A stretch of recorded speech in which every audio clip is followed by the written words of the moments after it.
आप सभी व्यूअर्स का एक बार फिर से बहुत बहुत स्वागत है मेरे YouTube चैनल प्रोग्रामर्स गाइड में। और आज का जो टॉपिक है जो हम स्टडी करने वाले हैं वो है एरे। तो स्टार्ट करते हैं डेफिनेशन से। Array is a collection of similar data elements stored in continuous memory locations. Collection of similar data types और data elements that are stored in contiguous or continuous memory locations. Array एक linear data structure होता है जिसमें कि हम elements को linearly store करते हैं। और सबसे बड़ी बात है कि डाटा टाइप जो एरे के अंदर आप डिफाइन करोगे, आप कंप्लीट एरे में उसी टाइप के एलिमेंट को स्टोर करवा सकते हैं। फॉर एग्जाम्पल, अगर आपने इंटीजर टाइप का कोई एरे डिक्लेयर किया है तो वो एरे सिर्फ और सिर्फ इंटीजर वैल्यू को ही स्टोर करवाएगा।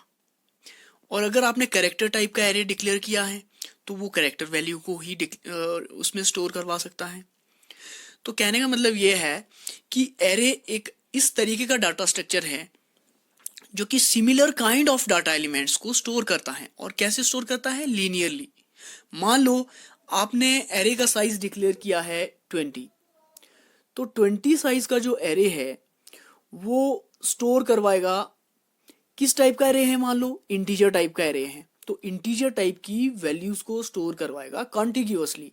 अगर मान लो उसका स्टार्टिंग एड्रेस 1000 है तो 1000 ऑनवर्ड्स आपका डाटा स्टोर होना शुरू हो जाएगा। अब हम इसका सिंटैक्स समझते हैं कि किस तरीके का इसका सिंटैक्स है। सबसे पहले आप डाटा टाइप डिफाइन करते हो, डाटा टाइप के बाद एक स्पेस देते हो, उसके बाद एरे नेम देते हो, एरे नेम के बाद सबस्क्रिप्ट के अंदर साइज। सबस्क्रिप्ट में आप ब्रैकेट्स का यूज करते हैं जो कि स्क्वायर ब्रैकेट्स होते हैं आपके। उसके बाद सेमीकोलन से आप टर्मिनेट कर देते हो। जैसे कि एग्जांपल में हमने इंटीजर टाइप का एरे लिया है, इंट इसमें डाटा टाइप है, ए एरे का नाम है और 10 इसमें एरे का साइज है। तो int is the data type, a is array name, 10 is the size of array. Next, we will discuss the types of array. There are two types of array, one-dimensional array and multi-dimensional array. One-dimensional array, an array is said to be one-dimensional if it is represented by a single subscript. जब आप किसी array को single subscript से define करते हो at the time of declaration, then this is called your one dimensional array. जैसे कि example में यहाँ पे हमने बताया है इंट ए 10। तो ए आपने एक एरे लिया है इंटीजर टाइप का और 10 इसमें साइज पास किया है। तो अगर आप देखोगे तो इसमें सिंगल सबस्क्रिप्ट का हमने यूज किया है। अब मल्टीपल या मल्टी डायमेंशनल एरे की बात करते हैं जिसमें हम मल्टीपल सबस्क्रिप्ट्स यूज करते हैं। टू डायमेंशनल एरे की बात करते हैं तो array is said to be multi dimensional और two dimensional if it is represented by two subscripts.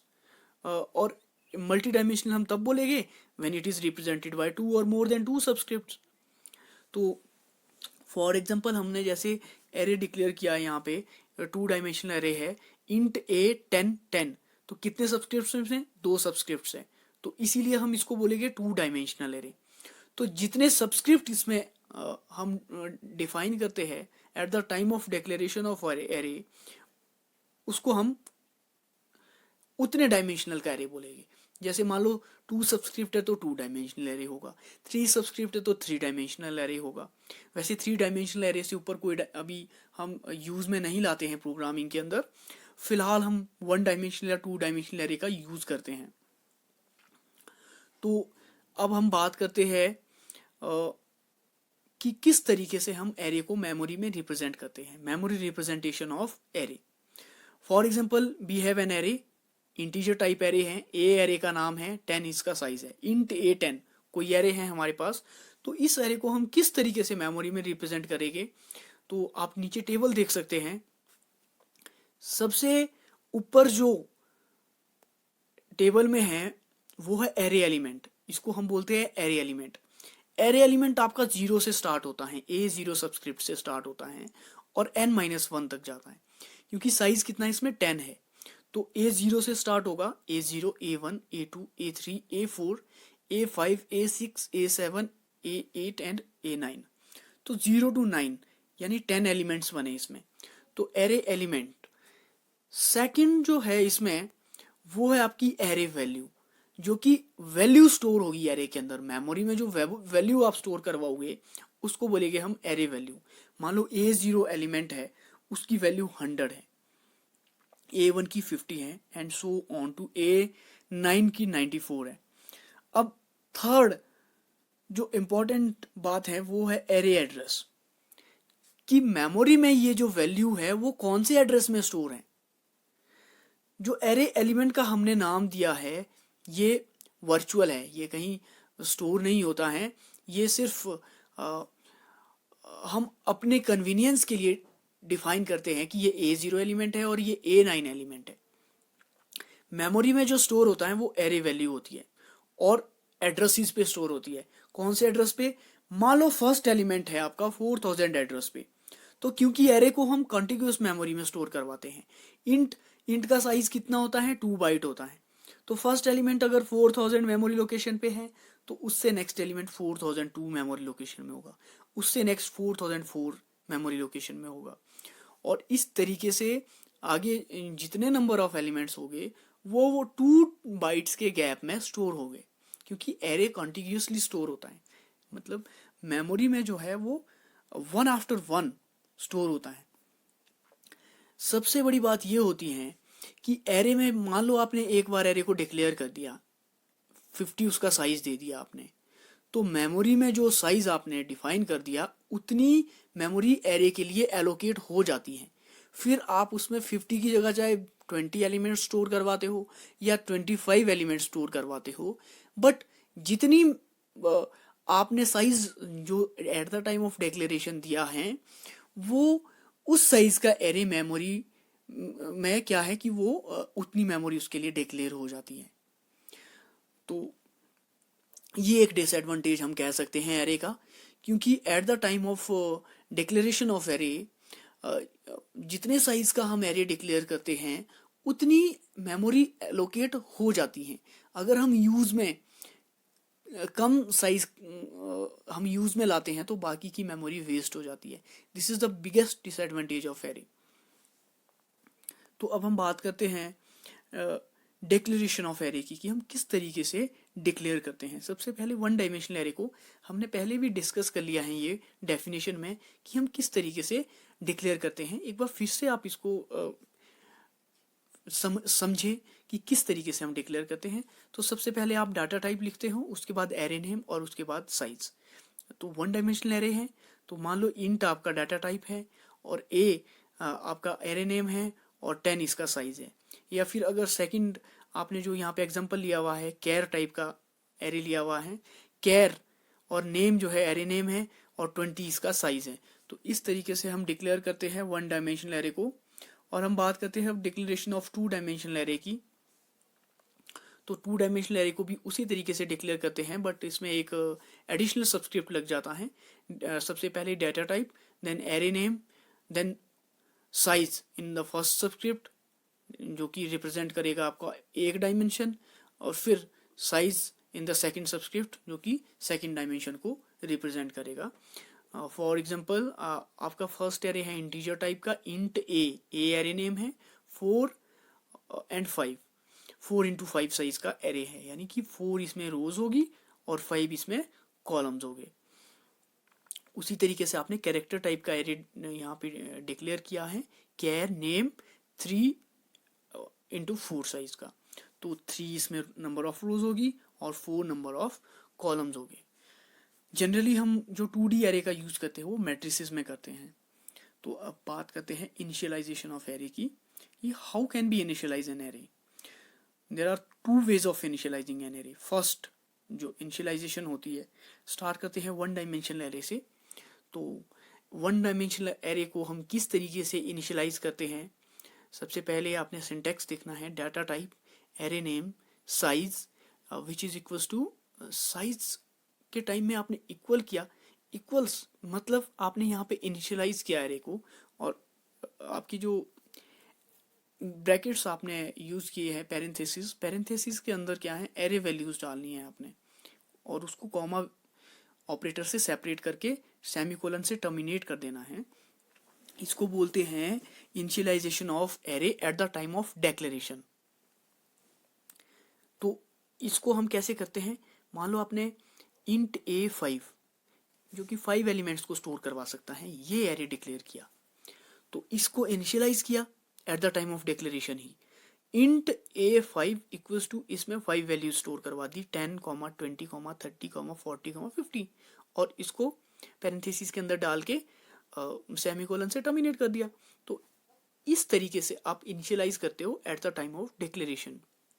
उसी तरीके से हमने एक कैर टाइप का एरे लिया है, char name 10 equals to Govind, GOVIND। जब हम कैरेक्टर बाई कैरेक्टर इनिशियलाइज करते हैं तो दो तरीके से हम इनिशियलाइज करते हैं कैरेक्टर टाइप के एरे को।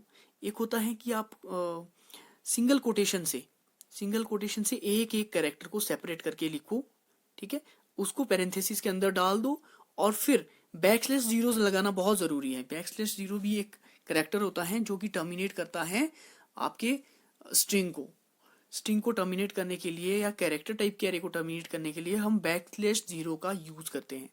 तो यहाँ पे जैसे हमने, आपके पास स्ट्रिंग थी गोविंद, तो G पहला कैरेक्टर है, D लास्ट का कैरेक्टर है, उसके बाद बैकस्लैश जीरो हमने फिर से इसमें लगाया है, जो कि आपके एरे को टर्मिनेट कर रहा है, कैरेक्टर टाइप के एरे को, और उसके बाद आपने सेमीकोलन से कंप्लीट एरे को टर्मिनेट कर दिया। या तो आप इस तरीके से डिक्लेयर कर सकते हो कैरेक्टर टाइप के एरे को, या फिर इनिशियलाइज कर सकते हो at the time of declaration, या फिर सेकंड मेथड ये है कि आप डबल कोटेशन के अंदर पूरी की पूरी स्ट्रिंग लिख दो और उसको टर्मिनेट कर दो। जैसे कि हमने लिखा है char name 10 equals to Govind, double quotation के अंदर हमने लिखा और उसको टर्मिनेट कर दिया। तो ये है initialization of array at the time of declaration. दूसरा मेथड होता है कि आप पहले एरे को डिक्लेयर कर लो, इंट A5, जैसे हमने इंटीजर टाइप का एरे लिया है, इसमें 5 एलिमेंट्स है, इसको हमने डिक्लेयर किया फिर टर्मिनेट कर दिया। उसके बाद एक एक एलिमेंट्स को आपने इनिशियलाइज करना है। जैसे A0 की वैल्यू है, A0 इक्वल्स टू 10, फिर टर्मिनेट कर दिया, A1 इक्वल्स टू 20, फिर टर्मिनेट कर दिया, and so on to A4 equals to 50, क्योंकि 0 से लेकर के 4 ये 5 एलिमेंट्स बने, तो A4 आपका लास्ट एलिमेंट था, A4 इक्वल्स टू 50, उसके बाद आपने इसको टर्मिनेट कर दिया। ये है सेकेंड मेथड आपका इनिशियलाइजेशन ऑफ एरे का।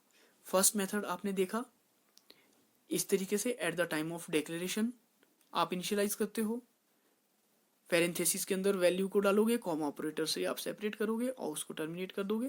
और दूसरा मेथड आपका ये है कि आप इसको क्या करोगे कि पहले डिक्लेयर करोगे, टर्मिनेट करोगे, और फिर 1 बाय 1 वैल्यूज को आप इनिशियलाइज करना शुरू करोगे। जैसे A0 देन A1 A2, उसकी जो वैल्यू है वो असाइन करके उसको टर्मिनेट करते जाओगे। तो ये है आपका इनिशियलाइजेशन ऑफ 1 डायमेंशनल एरे। अब बात करते हैं 2 डायमेंशनल एरे की। तो इनिशियलाइजेशन ऑफ 2 डायमेंशनल एरे भी उसी तरीके से होता है जैसे 1 डायमेंशनल एरे होता है, बट डिफरेंस कहाँ जाता है आप इसको ध्यान से समझिए। सबसे पहले जो at the time of initialize declaration of array initialize कैसे करते हैं, और फिर सेकंड मेथड कि किस तरीके से हम सेकंड मेथड से इनिशियलाइज करेंगे। तो स्टार्ट करते हैं पहले मेथड से। फर्स्ट मेथड जो है, फॉर एग्जांपल आपके पास एक एरे है इंट A 2 इंटू 3, इसमें 2 रोज होगी और 3 कॉलम्स होंगे। तो अगर 2 रोज और 3 कॉलम्स होते हैं आपके पास, तो कितने नंबर ऑफ एलिमेंट्स आप स्टोर करवा सकते हो? 6 number of elements. 2 into 3 equals to 6। आप ड्रॉ करिए एरे को कि अगर आपका 2 डायमेंशनल एरे 2 इंटू 3 साइज का एरे है, 2 डायमेंशनल एरे, तो कितने एलिमेंट्स उसमें आएंगे। तो आप इसको देख सकते हैं टेबल की हेल्प से, आप टेबल ड्रॉ कर सकते हैं। जैसे हमने रो वाइज और कॉलम वाइज इस तरीके से यहाँ पे किया है।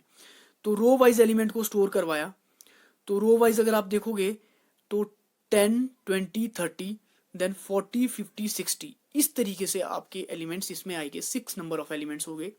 तो eight the time of declaration आपने इसको इनिशियलाइज किया, A2 × 3 इक्वल्स टू 10, 20, 30।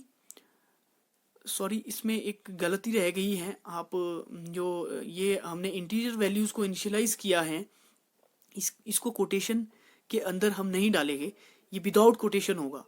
जैसे 10 है तो इसको सिंगल कोटेशन में नहीं डालेंगे, क्योंकि कोटेशन हम सिर्फ कैरेक्टर टाइप के एरे के लिए यूज करते हैं।